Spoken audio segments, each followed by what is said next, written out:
Ken, I want to ask you about decision making, because in the workplace we're making big decisions day in, day out, and our ability to make good decisions really dictates often how well we do in our work. Talk us through some of the types of decisions that we make in our workplaces.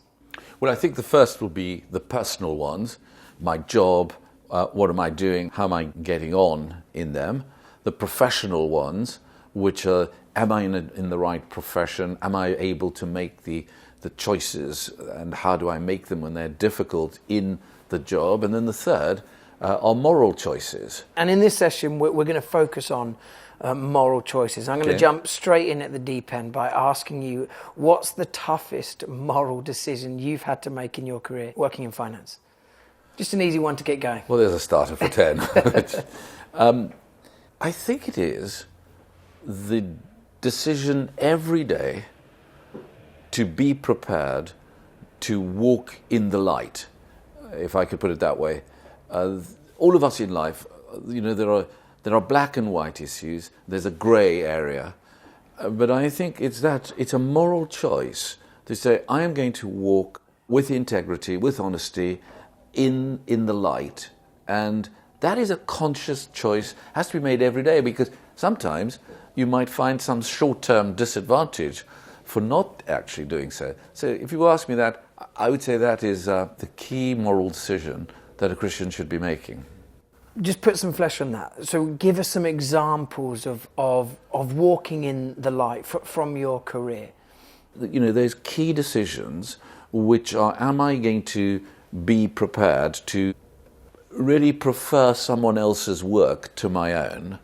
Am I going to be prepared to actually do the work that I have got to do and do it well, so that I've got a good feel about the work that I've done, that it's right, I haven't cut any corners? Because it's so easy, in just the smallest things, to cut a corner, maybe not to describe accurately something that I know should be accurately described in a selling document or in a memorandum of some sort or another.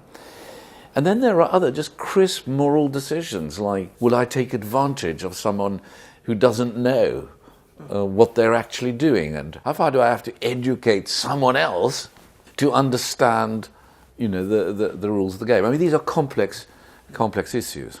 So help us. Can you provide a basis for making good moral decisions? A great stockbroker friend of mine said to me, Ken, you talk about morals and ethics. He had a kind of view that that's what I did. And he said, you must understand, business ethics are different, because the workplace is a harsh place.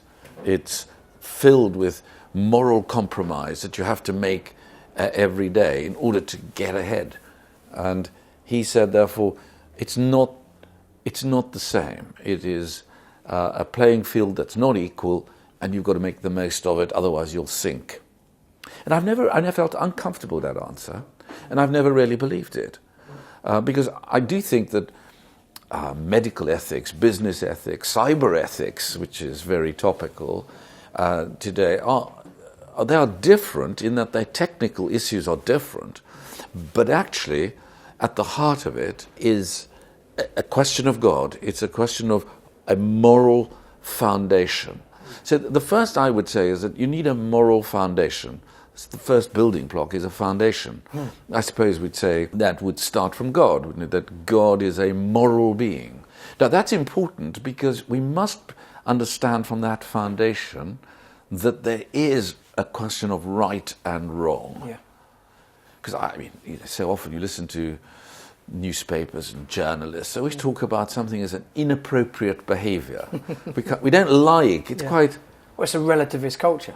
We don't like absolutes. We don't like right, wrong. It's much more. Sure. Is it right for you? Is it? Yeah. Or the other one is it's counterproductive. It's a sort of suggestion. Well, it's not quite smooth. Doesn't run well. But nobody wants to say, look, this is right and this is wrong. So the foundation is God. There is right and wrong. Yeah. The second bit of the building block is what I call the framework. And in this framework, we have the Word of God, which is given to us. I call the prospectus. If you want to live well and make good moral choices, here is a lot you can learn from the Old Testament and the New Testament, the Word of God and the Spirit of God.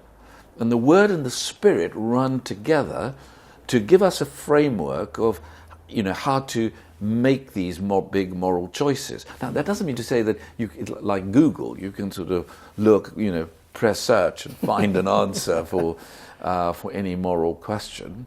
And then I think thirdly, which is very important, is that God gives us enormous freedom to, within the structure, within the framework that we've got, He gives us a freedom to choose. He gives us freedom to be able to assess, in this case, I will decide one thing, another. Now, I'm guessing you're not saying, hoping you're not saying, that gives us freedom to sin. No, that's really important to clarify. I mean, clearly there is no freedom to sin. And Paul makes it so clear in Romans chapter 6, where someone says, well, if this grace is so good, wouldn't I just want to carry on sinning? No.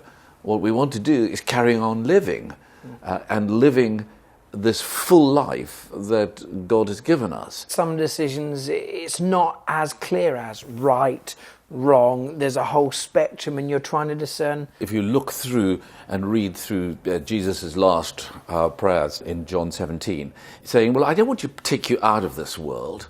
I want to leave you in the world, but I want you to be both in the world, you live, drink, eat, sort of sleep in the world, but you have a value system that is not of the world.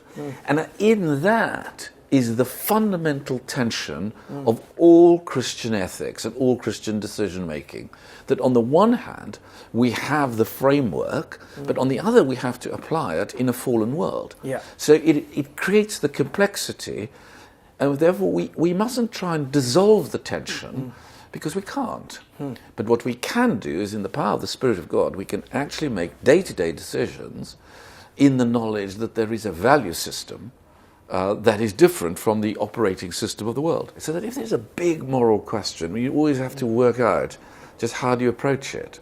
And I don't know whether you've preached on Esther. Do you ever preach on Esther? I have before. But I love the way Esther, who's now facing, if you remember in the story, the fact of the extermination of the whole of the nation of Israel.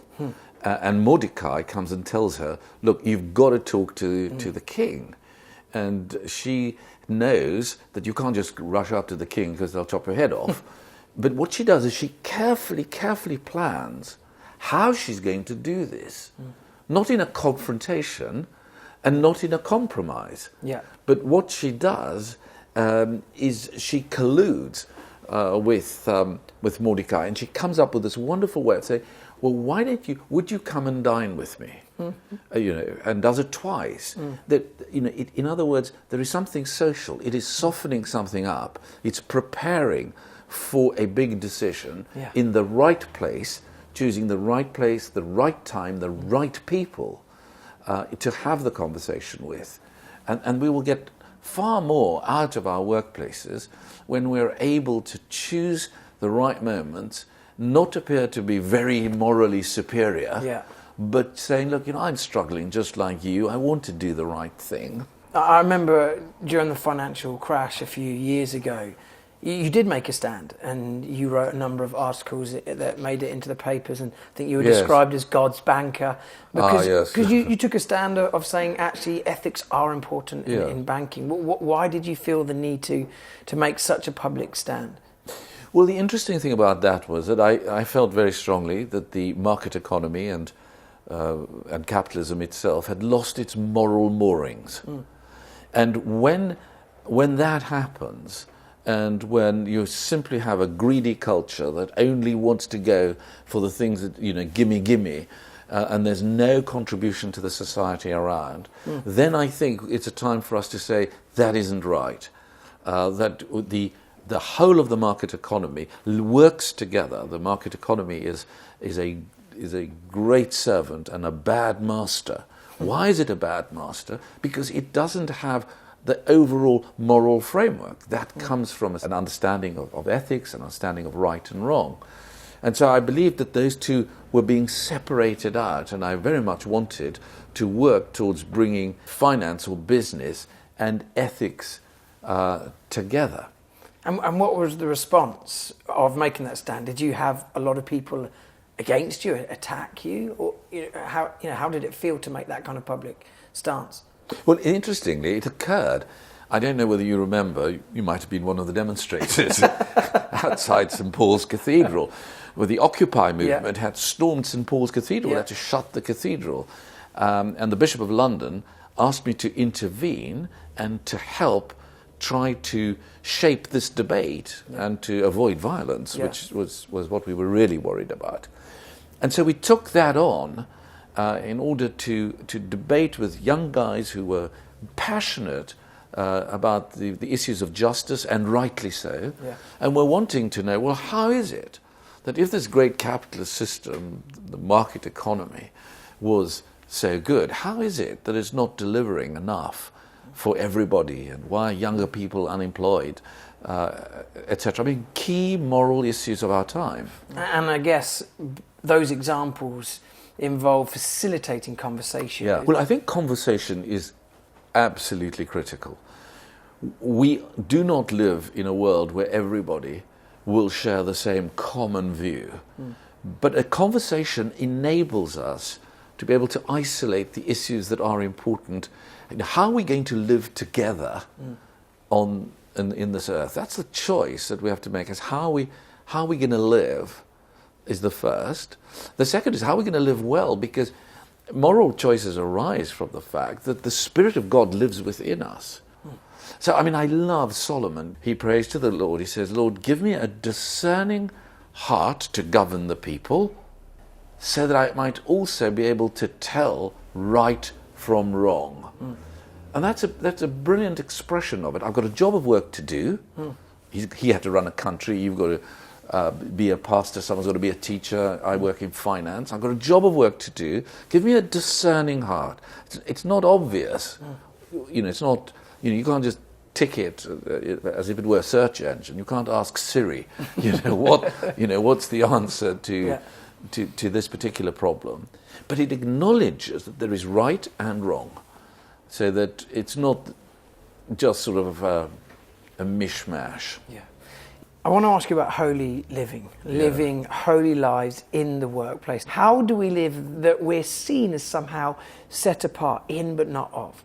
We must be seen as carriers of good news. We are carriers of the Spirit of God. So that's very important. The second is we need to be seen to be part of this world. That's why I often prefer to say, we are within the world, but not of the world. So to live holy lives in the context of the workplace, how important has accountability been to you? It is extraordinarily important, provided we recognise firstly that the accountability is to God, and therefore we accept that. And then it is to this group of people that is around us that we are able to talk through some of those complexities that are there. And we need to talk those things through to be able to point to the inconsistencies. So it's a narrative, it's a discussion at first, before the choice comes, to be able to work out, is this a real moral choice, or is it that somebody is pushing on at a boundary that, if crossed, will cause more difficulty. So I think that accountability is really important. Our relationship with God is vital, because He is the one that is the foundation of all that we're going to be doing. I also think the sort of faculty of reasoning we underestimate. Reason is important when it comes to making these choices. You think of a doctor, again, trying to advise a family who are facing a life-threatening illness in one of the members of the family. It's important to be able to reason with them on some of those issues that are important to know. How do you think through the consequences of some of the decisions that are made? What Augustine called the silent clamour of the heart. There is a certain clamouring, but it's kind of silence, not shouting, but it's there. And then we've got to assess what the consequences are of our decisions. What's going to happen as a result. So I think those things, the accountability, our relationship with God, the faculty of reasoning, thinking through the issues together, our conscience, and assessing the consequences of our actions. Those are very important guidelines. What happens when you do make a really bad moral decision? Most important thing to remember, there is a way out of it. There is a way forward. But it doesn't solely depend on me. This is where God's amazing grace is so operative, where we know that by his death and his resurrection, he has forgiven for those who turn to him and provided us with the ability to come out of that hellhole that we got ourselves into and live life with the power of the Spirit and in the knowledge of the forgiveness that he has given us. This whole area of making tough moral decisions, in many ways, this is where the rubber hits the road of us living out our faith as Christians in the workplace. So thanks so much for your wisdom and your practical tips. Thanks, Ken.